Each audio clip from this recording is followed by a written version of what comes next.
Hey people, how's it going? I found this little park. I wanted to point out some differences, and this is a little town in Pennsylvania.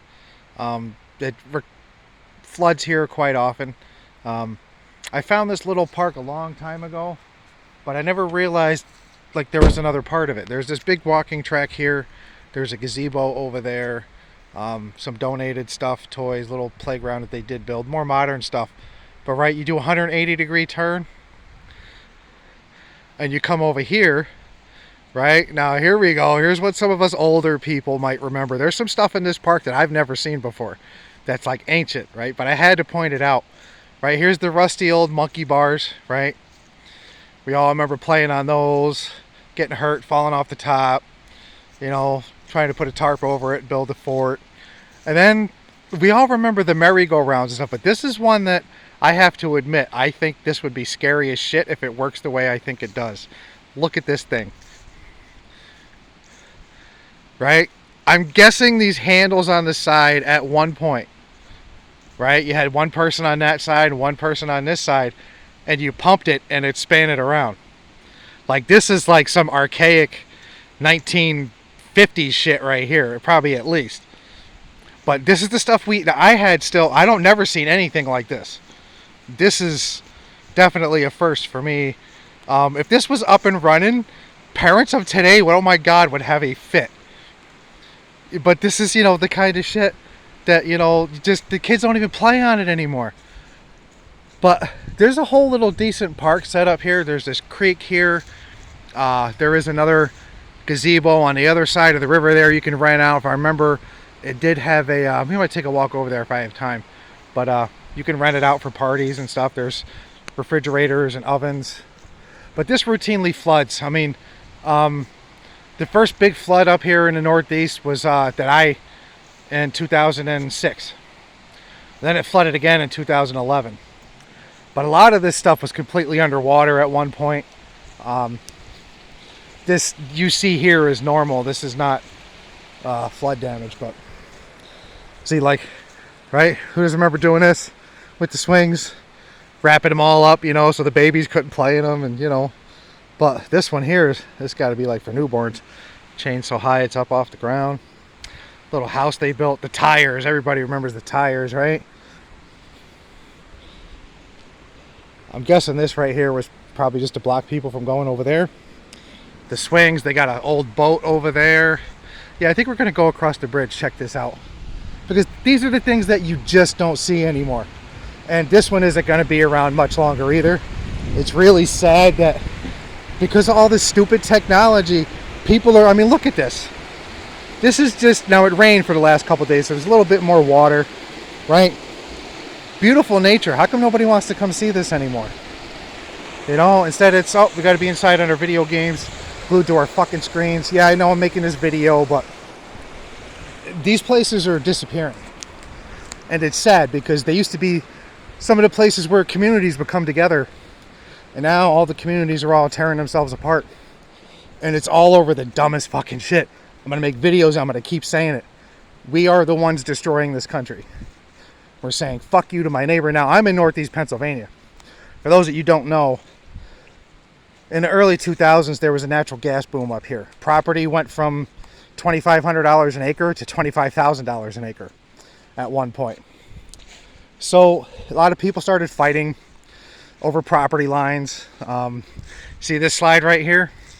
Now, when I lived in Dayton, Ohio, I had a slide about this, maybe a little bit bigger than this one, but it was on concrete. Yep, concrete.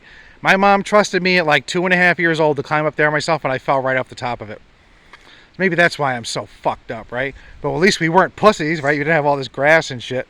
But I bet you at one point this was all concrete, because this stuff is pretty old. But these are the things you're not seeing anymore, right? I remember coming to this exact pavilion 25 years ago with a girl I met, and her family had a birthday party down here for one of her cousins, right? You don't see this anymore. There used to be a gas stove. I think there was 2 stoves down here when I was down here the last time, right? But like anything else, you try to have anything nice for people, and people got to come screw it up. Like the electric all used to be on. Now you have to call them to turn it on, which is only fair. They shouldn't be doing anything for free. But this, like I said, this is the shit you don't see anymore. Right? You used to be able to rent this whole thing out for a day for, I think it was like $25. It might probably 50 or 100 now, which is fine. Look, old payphone, right? I can't believe that's even still there. You think somebody would have stole it to try and get the nickel out of it? Unfortunately, that's how it is these days. But as we decline in this country, very much like this park is, if we don't wake the hell up, and realize that what we're doing is not correct, it's not helping, to be at each other's throats over stupid things, we got to learn to say, oh, I don't agree with what you have, or you don't agree with what I have, or my opinion, and move the hell on. Not shove it down each other's throats, claiming yours is right. Now, I know that there's some serious fucking situations that we all know of. Like I'm not going to sit here and say, well, just because he doesn't think child molestation is illegal, I'm not defending that fucking, you know what I'm saying? I'm not defending that decision, that freedom of choice. There's the key words, freedom of choice. We have all this freedom and we're choosing to fucking destroy this country over petty shit. Religion, sexual orientation, color of skin still, really? I mean, my fucking God. Maybe you see what's going on. Maybe you think you can't do anything. But I'd rather see this than some fucking street in New York City any day. That's my opinion, right? You people all seem to forget. The cities all get fed. They get all their drinking water from areas like this. Nice areas. Nice areas are becoming far and few between because the people are turning into shit. So while you might have a nice little neighborhood, nice little community, the people are just like anymore. The last couple generations, like I said, up here in Northeast PA, we're talking billions of dollars were at stake. Billions of dollars. There were farmers that were barely hanging on, like they just had to farm just to survive, right? And then they came into millions of dollars. Great for them that there was natural gas on their property. The leases, you probably heard the rumors back in I think it was the early 90s. Some people, the first leases that were signed for natural gas in Pennsylvania were only like $50 an acre. Then when the boom hit in the early 2000s, people were signing leases, I think for like $5,000 to $8,000 an acre just to look. So it was a ton of money. I'm coming back to this death machine right here because, quite honestly, this is where we're fucking headed, people. Right? We're going to be stuck on some fucking tilt-a-whirl we can't get ourselves off of until we fucking look ourselves in the mirror and realize that we're fucked up. We need to change our ways. But the technology is just driving us farther and farther apart. More and more people are becoming reclusive, not leaving the house, are completely addicted to these screens. I think maybe it's time to start calling for, I don't know, national internet blackouts, even just for like 48 hours. My God, people need to fucking calm down. You can go without Facebook for 2 days. Need to do something. I routinely take breaks from social media. I don't even use my real name or anything on social media because it's all a bunch of bullshit. But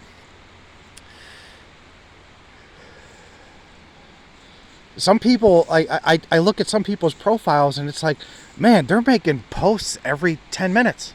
Like all day long, every 10 minutes. That's a fucking problem. Nobody realizes that. I'm going to take one last look at the intricacies of this machine right here. And you can see there probably used to be a pole that was connected on this side to this one and that one on that side. And they would just sit here and go back and forth. And this thing would probably just take off like a bat out of hell. Lots and lots of fun I bet the kids had on this one. You didn't even need it. You see kids putting mopeds and motorcycle tires on modern ones. You didn't need it with something like this. But yeah, I know. People say, oh, well, it's so dangerous now. Yes, and if you look at all the things you're calling so dangerous as you go skydiving and posting it on the internet, hanging off the side of buildings with one hand, posting it on the internet. Oh, and then a couple people have dropped to their death posting shit on the internet. You see the point? But say hi to your neighbor. Remember those old ice cream socials? we used to have in nice little neighborhoods, you know. Yeah, that's my piece of shit that I'm currently living in, because I have my own mental health issues going on. People want to screw with me at jobs I get. There's nothing I can do, but those are my choices. I wanted to show this place because this is only 15 miles south of Binghamton, New York. You know, and in this little area in northeast Pennsylvania, there's all these rolling hills. You know, the Endless Mountains region goes all the way down to Virginia, I believe. There's all little farms dotted throughout these areas. You know, and people in the cities are going, oh, I could never fucking live there. Yeah, come live here for like 10 years. You'll change your fucking mind. You'll say, the hell with the city. I mean, you people are addicted to that shit. We need to calm down with the amount of people we have in this country, because that's why cities are growing, and that's why more than half of America now lives in a city. Fuck that. I'd rather be out here. Out here in this state, we can carry our guns. We can protect ourselves. We don't only need a permit to conceal. You can open carry in Pennsylvania. Just north of us in Binghamton, New York, there's a whole bunch of gangbanging bullshit going on, and it ain't going to be coming down here. Because if it does, down here, there's something like 7 guns for every person. I personally know several people who have arsenals. I'm talking one person with over 100, 200 guns, the one guy I know has. So, you know, it's sad that we got to do this to ourselves, and that's exactly what we're doing. We are choosing to destroy this country. Why would you want to destroy this, man? Seriously. Now, I can pan through a city, and I can see a million fucking reasons I wanted to destroy that. But, you know, if we don't learn, like I said, to wake up and look ourselves in the mirror and realize that how we're doing things and how we're going about things is wrong, then we too are going to go the way of the dodo and everybody else. Everything else. The only difference is, I don't think any of them fucking did it to themselves the way we are doing it to ourselves. We, the people, are destroying America. You know, you shit on your neighbor to help somebody else. I don't understand. Or you hate your neighbor because they like a different sports team, or because they're fat, or because they're gay, or because they're trans, or because they're religious, or because they're Muslim, or because they're black, or because they're brown, or because they're red. Who fucking cares, man? It's time to start thinking about America first. And I mean fucking for real. Not just saying it, putting it on all the MAGA shit that's all made in fucking China. You know what I'm saying? Like, that in itself is fucking just asinine. Asinine. It's time to start putting jails back to work. Prisons need to start making our fucking shit so we can get it cheaper. And they can learn a fucking skill along the way and do something when they get out. That's real fucking change. Not fucking stick them in a thing, stick them in a cell and then watch them all kill each other, sit back and laugh and point at society. That's what's going on with everything now. It's society's fault. Well, guess what? That's you, motherfucker. That's you, that's me, that's all of us. So, your little Facebook petitions and all that shit, it's time to get up off your ass. It's time to fucking do something. It's time to put our petty differences aside and learn to live with our differences, right? If we have to go as far as to separate shit, then let's go far to separate shit. Put all the fucking homeless people in like Montana, all the drug addicts in like Colorado, and let them fend for them fucking selves. You know? I mean, this is just fucking ridiculous. The rest of us that just want to live a normal life and go to work every day, getting hassled on the street, people begging for fucking money, then blaming me while they're too fucking lazy to get a job. Then you have fucking 90% of white liberal America also blaming me as to why he's too lazy to get a job. But they don't include themselves in that fucking comment. This is the bullshit. There's too much freedom, like I said. We have all this freedom, and we're literally choosing to destroy America with it. Why?